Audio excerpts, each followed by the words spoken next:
right. Now it's legit. Now it's happening. Hey, Amanda, you want to hear something fun? Yes. So this is our 27th episode, Wow. and it's going to be releasing in, I think, the end of March, which is going to mark our official second, like start of our second year of the podcast. That's amazing. Do you know what else is amazing? My headphones aren't What? actually on right now. I can hear you in the room.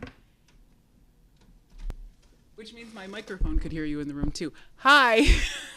Can you say something? Which, yes. Yes.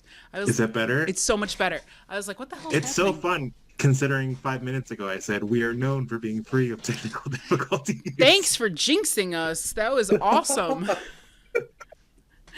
Oh my god. So, I feel like roughed up already this semester. I don't know about you. Oh, no. Oh, yeah, for sure. Okay, good. Not good, but Yeah. like, Well, yeah, I think I came back from break more tired than I started break. I don't know what that is. I mean, it was just the first 2 days being back. I feel like break was fine, but like the first 2 days being back exhausted me more than like the first 4 weeks of the semester. I feel like you always get punished when you take time off because all you do is shift the work, right? So, like, we had a week Yeah. off, but the week before was madness for me, and then the week after so far, also madness. And then the week, quote unquote, off, I was gone for a couple days, and then I came back and got a cold, and then, but I had all these Mm, plans for like things to do over my break. So when you come over next week and we drink wine and come up with new episodes for our next 27 podcasts, you can see my handiwork because okay. I just have to tell you that I uh, convinced myself that I could do crown molding and baseboard molding, and I watched so much YouTube. I was like, I got this. That's what you want me over for? Is that it? You need me to fix something? No, I think I did. I mean, I have to caulk first. After I caulk, which, by the way, fun aside story, not for this, my Alexa really, when I added caulk to my shopping list, got very sassy with me very quick. Let's just say. Oh, no. Actually, my Alexa told me, that's a very bold addition, but I'll put it on your shopping list. But the most fun thing about putting up crown molding is that I previously did not own a nail gun, but now I do. And That now, feels oh dangerous. my God, it's so much fun. Have you? I refuse to, no, I refuse to use it. Like I have done so much work with my father and even my grandfather growing up, like putting decks together. Mm-hmm.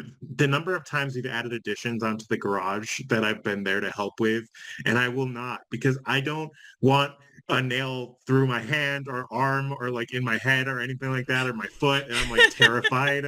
I'm like, no, thank you. So let me assuage your fears because you know I'm much more reckless than you are during home improvements. Or just period. Period. Touche. Okay. But there are safeties on it where it will only, like, you can only actually have the nail go when it's like completely flat and depressed and Yeah. like, No, so I know that much. I don't know. It's just still, it's loud. I don't know. it is loud. It is It's loud. loud. My pets have been very mad at me, but I it's just gonna be fun. realized this is the story that you started to tell me earlier this week, and I said, no, no, save it for the podcast. I wish it were a better story. I have some funny stories to tell you from my weekend in Akron, but those are not for the pod. So Oh, I'm sorry, everybody else. you have to send us an email at coffeebreakclassroom@gmail.com if you'd like to hear about my You, exploits in Akron, Ohio. you have to be subscribed to our Patreon. No, I'm just kidding. No, for real though. Oh my uh, god. yeah, All right, so it makes us official. We're a year in. We have to get some sort of Patreon or something. some merch, all sorts of stuff. Merch would be fun. It would. Welcome to Coffee Break Classroom, brewed for higher ed, where teaching meets good vibes. We're just two friends who love our work, our students, and more importantly, a good laugh. Here you can expect a blend of ridiculous classroom stories, a little education research, as well as some practical teaching advice. So grab your coffee, settle in. It sounds like it's going to be a good episode today. So what are we going to talk about tonight? Tonight, we're going to talk about integrative STEM, or at least just kind of integrative learning in general. So, Yeah. yeah. Yeah. So I took a few classes in the last year about integrated and integrative STEM. And so my grad professor, Dr. Ashley Guess, who's currently at the University of South Carolina, would be remiss if I did not talk about the difference between them, because I'm pretty sure I answered that question in multiple papers in the last Oh, year. wow. I was thinking I would not have I would not have distinguished those two things as you had said them. I know. So integrated STEM is something that the teacher does like completely on their own, right? Mm, So STEM being science, technology, engineering, and math, you design an assignment that incorporates different disciplines for a whole bunch of reasons that we can talk about. But it is an assignment that is like given, where integrative STEM is, as the words makes it sound, it's like active. yes. Yeah. So you present the students with sort of an initiative, like something that makes them start to ask questions. And then you are the facilitator, and they go back and forth, and maybe they start doing something and they need to learn a little math to answer some of their questions, and then you stop and teach Mm, them the math so then they can go deeper there. Or maybe they need to stop and learn a little technology to be able to figure out the answers to their questions, and so you kind of poke there. And so it's not a static assignment, it's very dynamic, and it sounds exhausting, and I am so afraid to actually try that, I'm just going to say. that's so funny. I feel like we now need to have someone from the English department on to tell us whether or not something in the past tense makes it a different word. I don't. Well, Those still sound like the same thing to me, is what I'm saying. Like it's just that one is like the active process of it, and right. then the other one is like we put this together, and this is the kind of thing that I'm expecting is going to happen. Well, so like I think with integrative STEM, so I'll give you an example. Um, I do an assignment in my geology of the national parks class. End of the semester, I have the students take the class on a tour of the national park using Google Earth. And Google Earth, they have to incorporate some math in there. They have to incorporate Google Earth as the technology. They can Yeah. incorporate not only geology but like biology and chemistry if that is what is most pertinent at their park. And so they bring it all together and they do a presentation. But like with integrative STEM, maybe the final project isn't like a presentation. Maybe it is a play. Maybe it is like a poster. Maybe it is a song. Like it can be so many different things. Maybe it is an artifact. Like maybe they build something. So that's the engineering piece, right? It's, Okay. what are you thinking? Because I think we're probably thinking the same I thing. just feel like we're splitting hairs. And you had to write how many papers about Oh, this? so many Because now I'm papers. questioning. This is what I was whining about a little bit last year, if you recall. No, I do, and that's why I was like, we should do an episode on this. And I was like, thanks for bringing back my trauma. That was awesome. But like, so the thing that troubles me about integrative STEM as like a person who has done assessments for years, like end of the year Mm, course assessments, is like if you just turn students free to like yeah, explore, which is so great, right? Like play yeah. and exploration and following your curiosity and things that you're authentically like interested in, so powerful. But at the end of the day, how do you know that you're covering all your course learning outcomes? Yeah, that's the hard part for that. Because I think when you have an assignment put together, there's a lot more control in terms of what you think is gonna happen and what Mm-hmm. like and it sounds to me like your integrative STEM is the one where you're just kind of like do something related to this, like enjoy. Yeah. Let's see how it goes. Hmm. And it could go amazing. And then you have to develop a That rubric for that, like to assess all of it. that's true. I think that sounds like something that might look more towards the idea of ungrading or having some sort of portfolio type thing Yeah, that students do, where they put together a portfolio with examples of how they are kind of meeting each of the different learning outcomes that are necessary. that's true. Yeah. Self-assessment and peer assessment is also very important in integrative Mm. STEM. So, hmm to your point, So which one are we talking about? let's talk Because I about might need to adjust my notes. let's talk about integrated STEM because I feel like our Okay. listeners probably are more familiar with that. But just so you know, folks, there's literature to read. Still doesn't feel that different. I'm going to get the angriest email from her now. I don't know if she That's listens. fair. Oh my God. I'm not trying to get you in trouble. Thank you. Oh my gosh. All right. So, do you integrate STEM in your engineering and physics courses, or how do you? Well, I think about like the first thing that I think about all the time is just like the amount of math that gets used, Yeah. like in physics or in engineering. Like it's that really is integrated throughout everything that we're doing because math is really kind of giving us that foundation. And I actually had a student this semester who was like, I'm doing vectors in every single class right now. Like Just like living this the week in dream. every single class, I'm doing vectors. And it's like the same thing. Like you're learning about dot products in this class, you're applying them in that class. Like I'm just like, yep, I've been there. Living the dream. I was a math and physics major in my undergrad, and so just seeing the way that those two disciplines like approach things completely differently, and then the way that we use them in physics, it is very different to kind of approach something with like it's now discipline specific. We're taking Mm-hmm. this other piece of STEM and we're like making it discipline specific So, yes, but so if we were, don't you feel like we're kind of bastardizing math in a way, though? Like, all the time. right? Like, we use math and geology regularly, and the students, like, it's cool to show them how you actually use math because Yeah, sometimes they don't get that in math. yeah. But then, like, now I feel like an American Catholic where I'm just like picking and choosing the type of math that I want. You're a reformed mathematician. That's true. I think about that all the time because I think there was the longest time, and because my research in grad school was about how students like learn and understand at the interface between math and physics. Like how Mm-hmm. do they take math and apply it in physics and how they understand it in Right. the context, right?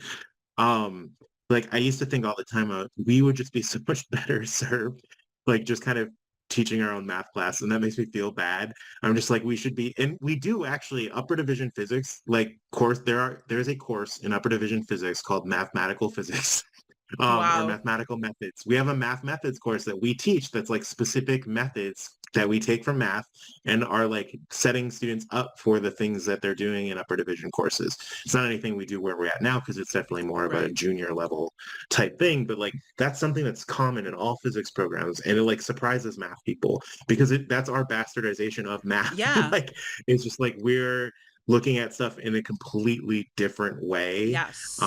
Yeah, whereas math is very much like this, we're going to do it universally. Like this is the way that things can be applied in every single instance. Right. And in physics, a lot of the time it comes down to coordinate system. Like what kind of symmetry do you have? And we need to be able, we're going to apply stuff differently and there's different ways to do things. So we do our own math in physics. So we definitely do our own math and geology, and I do feel like so you have do you have a math degree? I can't remember. I know you Yes, I okay. have a Bachelor of Arts in math. Yeah. Nice. So I have a math minor, and I feel like that math itself is actually kind of elegant and like Yes. right, and it has its own. I don't want to use the word beauty, but it is kind of like it's there is a rhythm to math, right? hmm That like we then when we like take pieces out and plunk it in an applied problem, you hmm lose like the structure and the system behind it. hmm But like it means stuff to our students. So I Yeah. think that's part of what makes integrated or integrative STEM so powerful is that it's like it gives students context for a lot of what they're learning, Hmm. and it connects to like their a lot of times it connects to like their location, and it connects to things that they are curious about already. Yeah. I have a vivid memory of being in a linear algebra class and having we're learning about dot products or whatever. And it was like, now we're going to do an example from physics. And I was like, oh boy, here we go. Like, and I just watched it and I was like, no physicist would ever do this that way. But I appreciate what you're trying to like accomplish here. It's always very fun for me.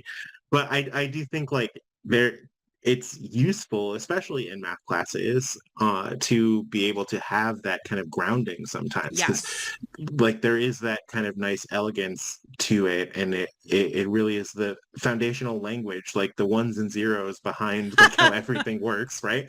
um but like I used to be like one of a couple physicists that would crash a math education research conference every year, Okay. and like they would come and talk to us about the stuff that we do with calculus and other areas, because they would take that stuff back to their math courses as a Right. way of like giving students situations that they're going to actually be using and applying math while they're teaching it. Yes.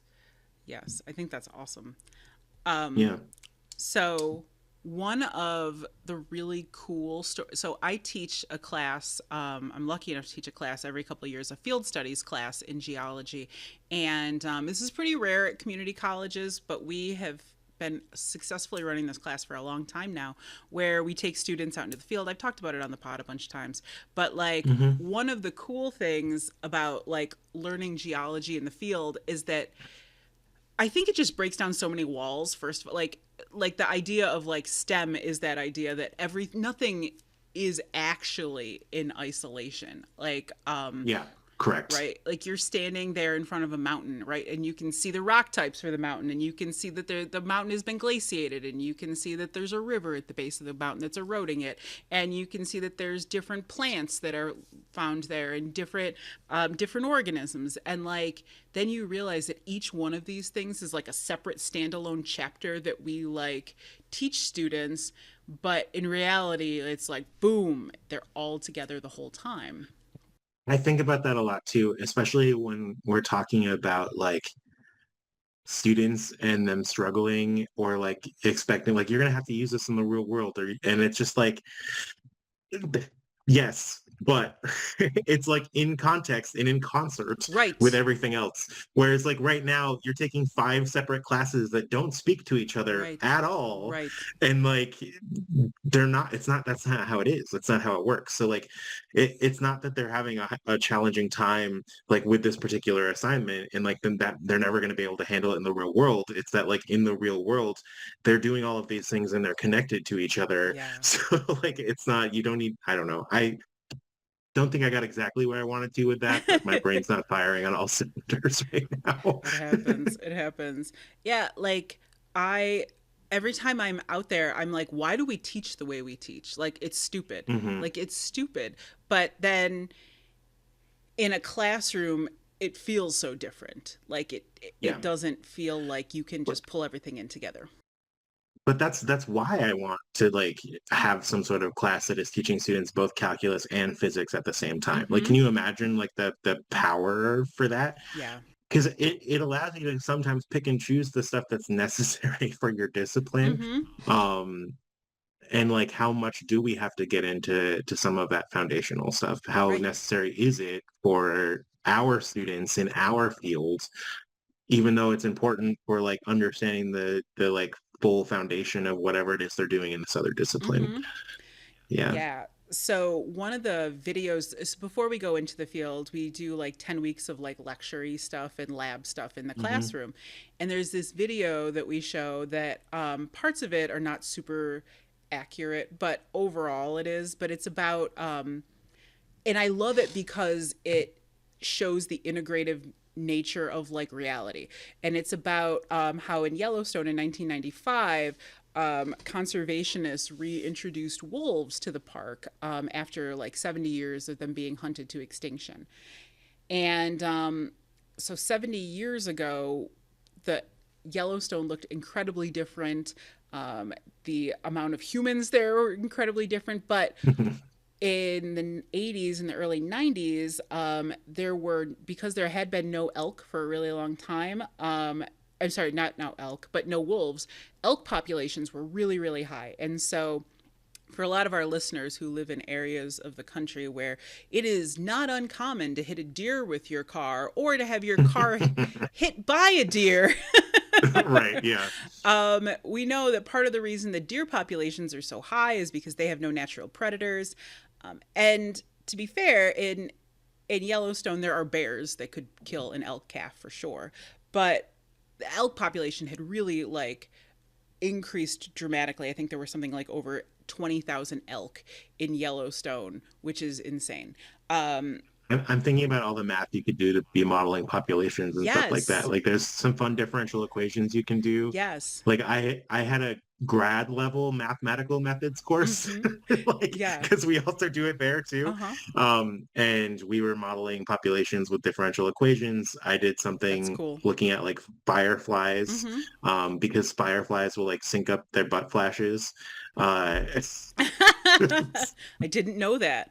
Also, new Yeah, term for me, it, butt flashes. I like butt flash. Yeah. What do you call it? uh, just flash. I didn't. I just. I guess. I think that's what I call it. I don't know now. Anyway, so here's what happened. So over a 2 year Yeah. period, conservationists released like 30 wolves in a 2 year period, that were mostly gray wolves from Canada, and so the elk had to start being more selective about where they were browsing because they could be hunted by elk. And so what that meant was, Bears, wolves. why do I keep saying they? Yes, I'm sorry. Everything's elk, I elk, elk, really, elk. I'm a big fan of elk. Have you ever heard an elk bugle? Oh my No, God, that's how I'm ending the podcast today. I'm gonna get a sound from an elk bugling. Actually, that's I'm gonna look it up while very we're fun. talking. It's like nothing you would expect it to sound like. Um, anyway, So they're browsing? so yeah, are you ready? Hang on. Oh wait, there's Are probably you gonna gonna be a cut this out and put commercial. it later? Yeah. Um, Okay. okay, so they were browsing by the rivers, and wherever the hell they wanted to browse because nothing was really eating them. So what they were doing was eating so much of the, oh my God, are you ready?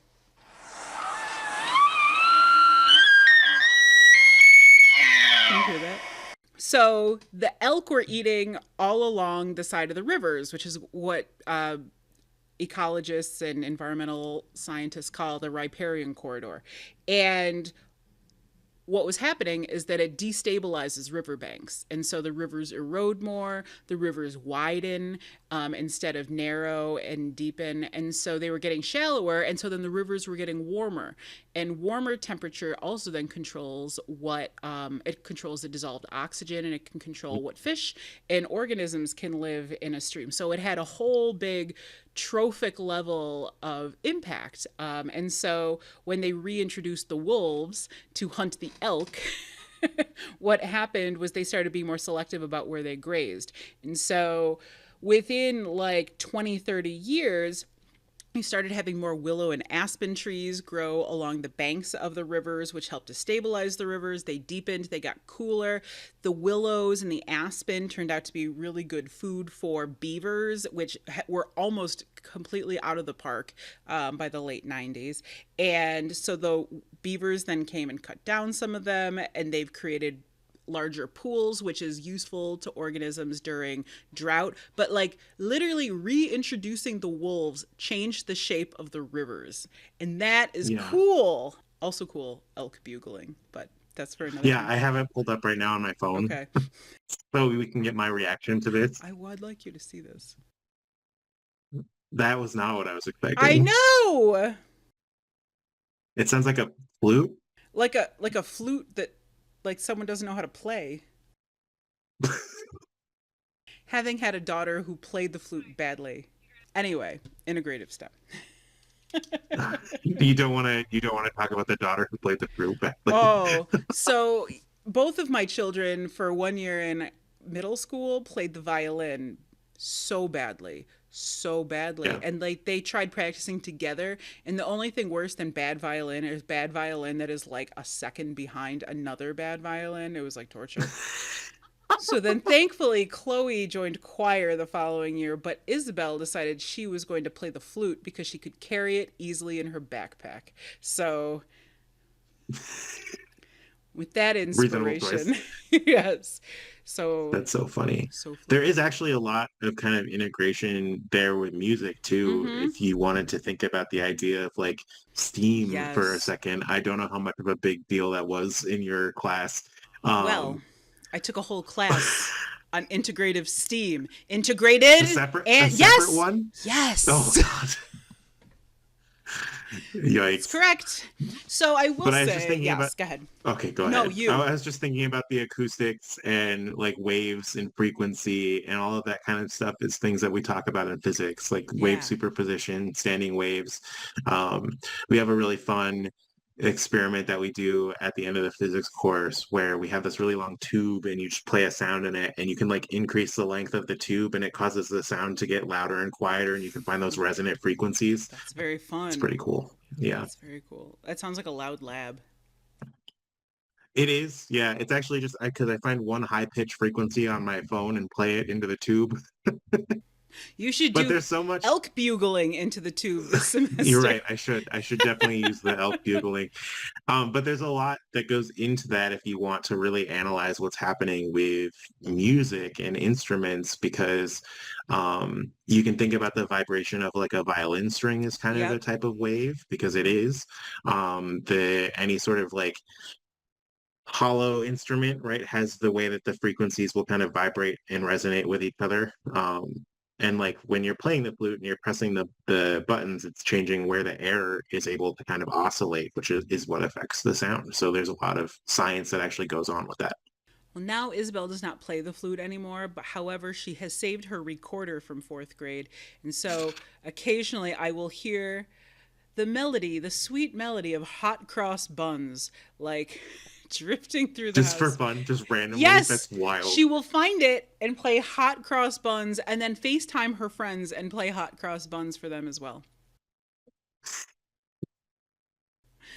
The gift that keeps So on giving. you took an integrated and integrative STEAM class? Yes. So, Okay. and I will say, so a couple things. Geologists throughout history, art and sketching has been relatively important to geologists and Yeah. paleontologists for sure. Because even in today's modern age, where you can take a photo in a second or many photos in just a couple seconds, there is a value to sketching. And that Hmm. value is that it slows you down and it causes you to make better observations and more careful collection of data, and you maybe start asking questions about why things might be a different color or a different texture or things like that. So when I was taking, so I think art is sort of in many ways a natural way to integrate into integrated STEM. And I could definitely see using like mini lessons on sketching to like Sure. from someone more talented than me. And when I took paleontology, that was how we identified different orders and classes and things like that of different fossils. Is you would take time and you would sketch them and you would make note of how they were slightly different than one another, and Hmm. how that then was explained by different classification. So That's fun. We have to draw stuff a lot in engineering and physics, but it doesn't have to be pretty. no, it's just No, triangles because everywhere. it's like yeah, it's literally triangles, squares, rectangles. So one of my geology heroes is John Wesley Powell, and he's actually from outside of Rochester in Mount Morris, New York. Did I ever tell you about John Wesley Powell? I don't think so. Oh my God. So I have a theory that John Wesley Powell actually just kind of didn't like his wife or family. But like, and that stemmed This is insane. a lot of his contributions to science in America. So John Wesley Powell. So this is what's Is this cool. somebody who can like sue us for like Oh, slander he's and so dead. defamation now? God Okay. rest his Okay, soul. cool. John Wesley Just Powell. checking. Okay. So, um, anyway, he was a naturalist. Like he didn't have a degree in geology. I don't even know if he had a degree, to be honest with you. But Mm, he was really into this, into nature, and he lost his right arm in the Civil War. I think at the Battle of Shiloh, and came home to New York and was just restless and needed to go. And my students say that this is how you know that divorce wasn't an option at the time, it's because wild. he just like left and spent a year mapping like the Ohio River. And then he Okay. spent another, he come home for a little while and was like, I gotta get out of here. And he went and like mapped like the Illinois River, and then he'd come back and he'd like sail the Mississippi from like Minnesota down to New Orleans and then get back. But what he's most well, there's a couple things he's most well known for. While Lewis and Clark have gotten a lot of fame for their exploration of the Louisiana Purchase, he really made maps for the United States government of the lot of the southwestern United States. Okay. And in his journey with like 20 dudes in his one arm, he came upon lots of different groups of Native Americans, and he would make the most amazing sketches of like the new places that he was exploring. And he kept these very detailed journals of the flowers and the rocks and the landscape and the availability of water. And what he's that's not what he's most famous for is he's the first person that we know of, probably because he's the first white person to write about it, but like to successfully travel down the Grand Canyon and live. And a lot of the Oh people wow. in his party died, but the guy with one arm was victorious. And goes on to become, I think, the second director of the U.S. Geological Survey. But on his journeys, he created a whole map of the southwestern United States and suggested dividing up the land in the states by like water availability. Because he noted that there was such a lack of water in the Southwest that it would be hard to sustain a population sustainably, given water constraints. So he made a map that was obviously never used, but because all the southwestern states are wildly geometric, but he did, but he did it by like drainage divides, which actually ecologically makes a lot more sense. Huh. Yeah, That's wild. ahead of his time. I Yeah, I've tried to think about how to incorporate more of the like art kind of stuff into like physics or engineering. Mm-hmm. I actually have a vivid memory of I was at some sort of training or something. It might have been like a facilitation training that Gina had put on that we were Okay. both at, or it might have been some TCC thing where um I came up with this idea. I never did this, so don't get too excited. Aw. But I was just like, what if I just had everybody in my physics class write a little poem about momentum? Uh, It'd be but fun. I just like, but I'm like, you know, I can see the value in something like that. Again, it's a slowing down piece, right? Yep. But to be able to write something or sketch something or just do something artistic about an idea or a concept really requires understanding of it from multiple angles. Mm-hmm. So I think that is really fun. It really kind of shows the power of analogy almost a little bit too, right? For them to be able to kind of abstract something away into like what it means. Yeah. Um, Yes. So yeah, and then he wrote about his interactions with different Native American tribes and like how their cultures differed. And so it was really interesting. Like it was this weird mix of like naturalism and like ethnography. And mhm. so then I think about what higher education and even schools are, like the way that we segregate topics Yeah, into these artificial disciplines when in reality they don't exist. right. But our bean counters at every level of bureaucracy need something small and measurable that they can use to demonstrate that their dollars are being effective, I guess. Yeah. One of the reasons I was excited about talking about this, because I'm also in the middle right now of prepping for like a little workshop with some middle schoolers on Saturday, Mm. like because they're coming to campus and then Yeah. they're asking different departments to do some stuff with them, STEM related. And like these are students that I do the summer camp with every summer. And I like I know there's going to be some of the same students, so I was like, I have to come up with something different. Um, but when this was brought up in our division meeting, like it was clear that the students they shared that the interest was more along the health sciences line of things, Yeah. and I'm just like, I mean, I can still do something with them, but I feel bad because I'm like, I know they want to do health sciences stuff. So like, if you want, you can throw my name down if you need me to do something, and I'll try and come up with something like that's both health sciences and physics. And I'm like, actually, wait, there's so much that's like both along the lines of like biology and health sciences and physics. And of course, that's the stuff that the students are interested in because those are the science classes they're in right now Yep. when it's like ninth grade or whatever, eighth grade. Um, but I'm like, I gave a list of options to the director of the STEP program, and I was like, I could do something related to like pressure. Yeah. I could do something related to like MRI machines and magnetism and how all of that stuff actually works. We can maybe talk about like biomedical engineering stuff. Like, let me know what you all are interested in.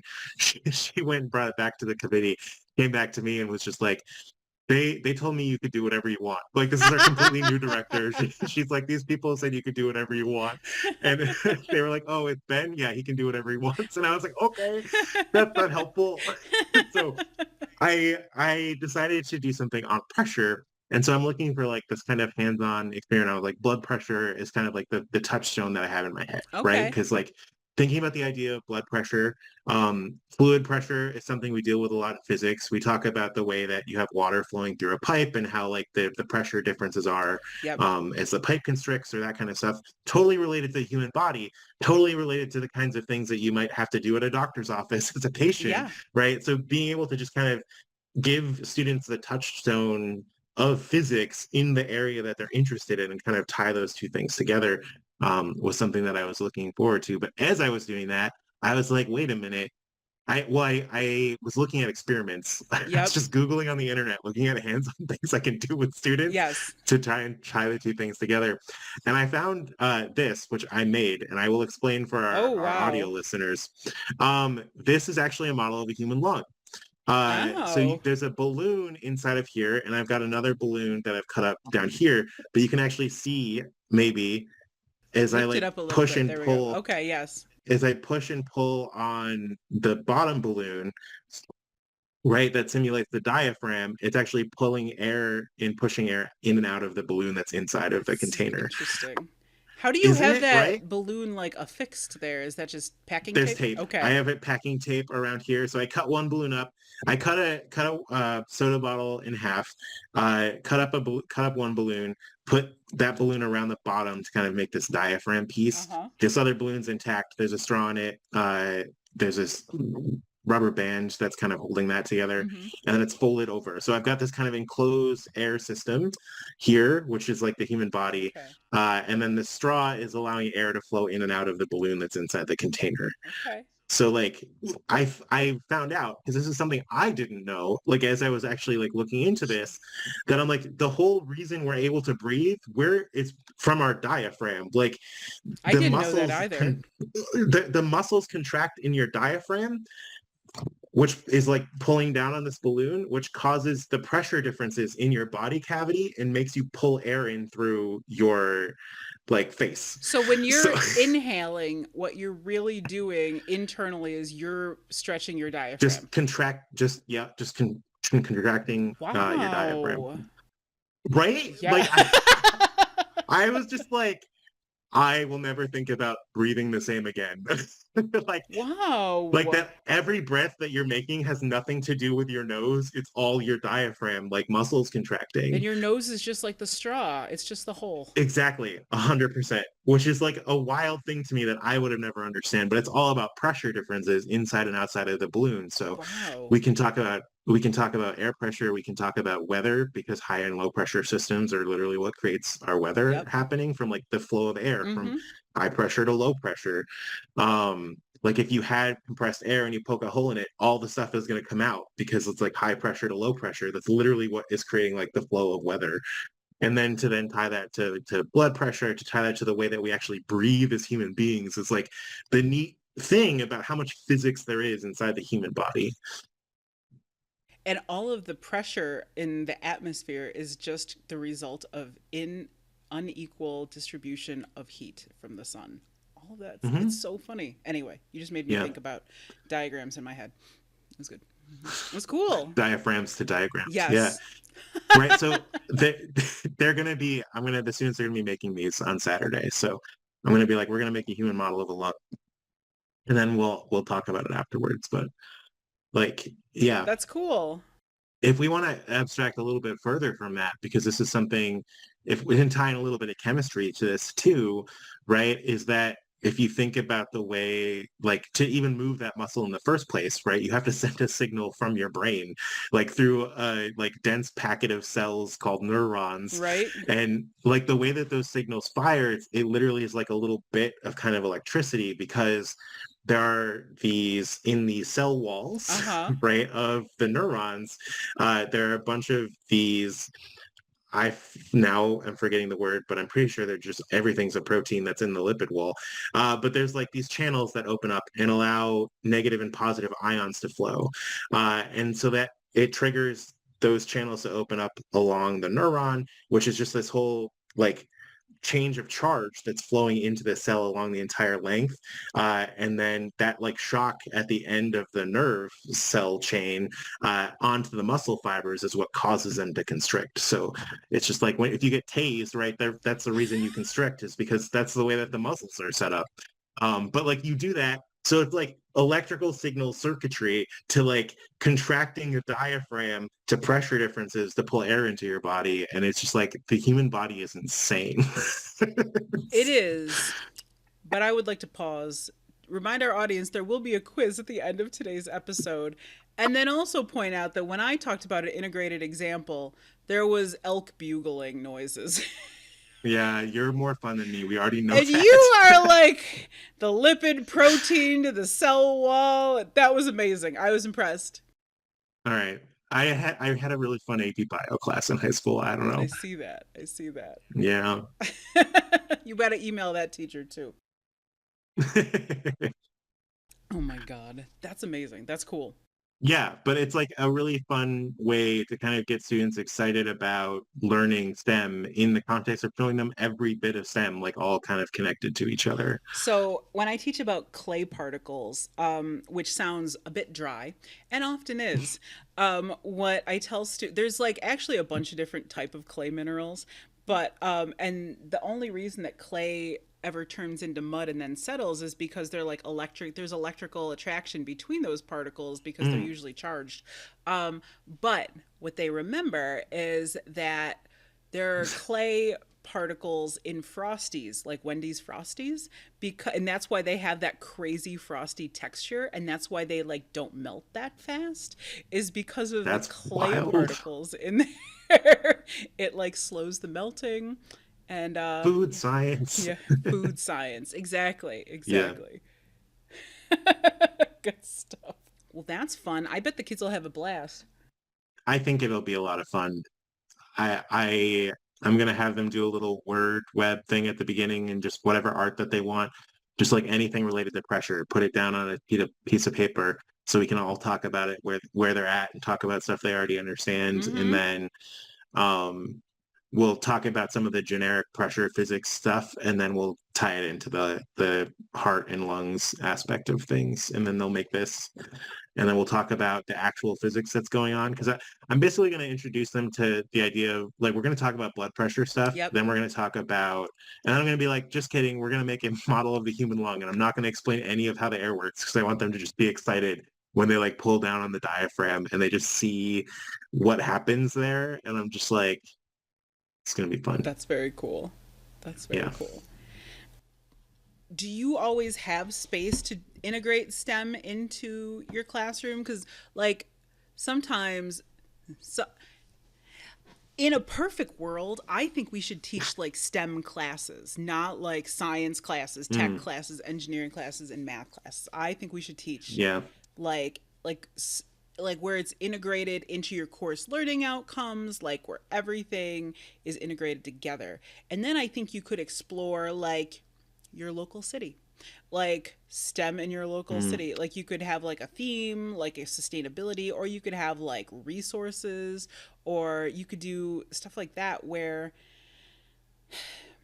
because they're really, everything is all connected. When our students, and I feel like our students are starting to see this now because we've had more and more guest speakers come in the last year. mm, They hear from our alumni about how our alumni spend time writing like reports, and that's not something that we ever really teach them about. But like when they hear it from someone, they're like, oh, this is why I actually have to take like English 101.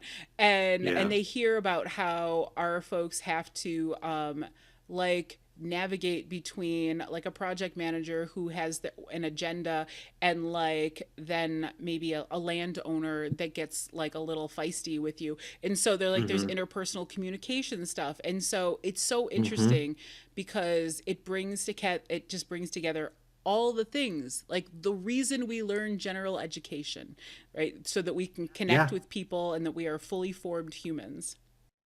I remember saying once that I'm like, we need to, like, we as in like the engineering courses or the physics courses need to be responsible for teaching students writing also. And Yes. like I had an English faculty member come up to me afterwards and just be like, thank you. And I was like, you're Yeah. welcome. But I was just like, it's our job too. Like it's an important aspect of what they're going to be doing. And like we are approaching stuff from the discipline side of things. Like you need the general structure, Mm-hmm. like the elegance and the beauty of the individual discipline. And then we need Yes. to show you how to integrate. It's our job to show you how to integrate it into our discipline. Yes. Yes. Yeah.